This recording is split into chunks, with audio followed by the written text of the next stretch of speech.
નમસ્કાર મિત્રો, ખાસ કરીને આવનારા સમયની અંદર ગુજરાતની અંદર વરસાદ અને વાવાઝોડું આ શું પરિસ્થિતિ થવાની છે એ સંપૂર્ણ માહિતી આપવાની છે। સૌપ્રથમ હું આપને એ જણાવી દઉં, થોડા દિવસ પહેલા આપણે કપાસના સારા બિયારણનો એક વિડીયો મૂકેલો હતો। એ વિડીયો પણ આ વિડીયોના અંતમાં સાઈડમાં બતાવવાનો છે। દરેક મિત્રો આ વિડીયોના અંતમાં એ વિડીયો જોઈ લેવાનો છે। હવે ખાસ જે વરસાદ અને વાવાઝોડાની વાત કરવાની છે, આમ જોવા જઈએ તો ઘણા સમયથી તમને સોશિયલ મીડિયાના અલગ અલગ પ્લેટફોર્મ ઉપર વાવાઝોડાની વાત સંભળાતી હશે।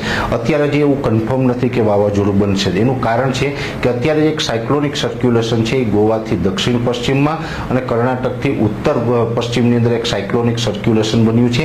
આ સાયક્લોનિક સર્ક્યુલેશન છે એ 22 મે 2025 સુધીમાં એ લો પ્રેશર બને તેવી શક્યતાઓ છે। જ્યારે પણ એને ઊંચું તાપમાન મળે અને મજબૂત બને એટલે લો પ્રેશર બને।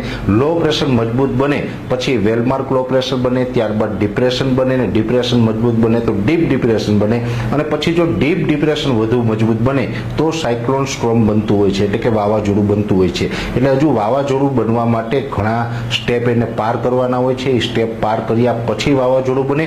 અત્યારે જે આ સિસ્ટમ બની રહી છે એ દરિયાકાંઠાથી ઘણી નજીક છે, એટલે જો આ સિસ્ટમ છે એ અત્યારે મૂવમેન્ટ કરશે, એટલે કે જે હવે 1 થી 2 દિવસની અંદર ધીમે ધીમે રન કરવાનું ચાલુ કરશે, મૂવમેન્ટ કરશે, પછી જો એની મૂવમેન્ટ છે એ ઉત્તર પશ્ચિમ તરફ મૂવમેન્ટ થાય તો વાવાઝોડું બનવાના પૂરા ચાન્સ છે। કેમ કે અરબ સાગરની અંદર અત્યારે ભેજ હોય, તાપમાન હોય,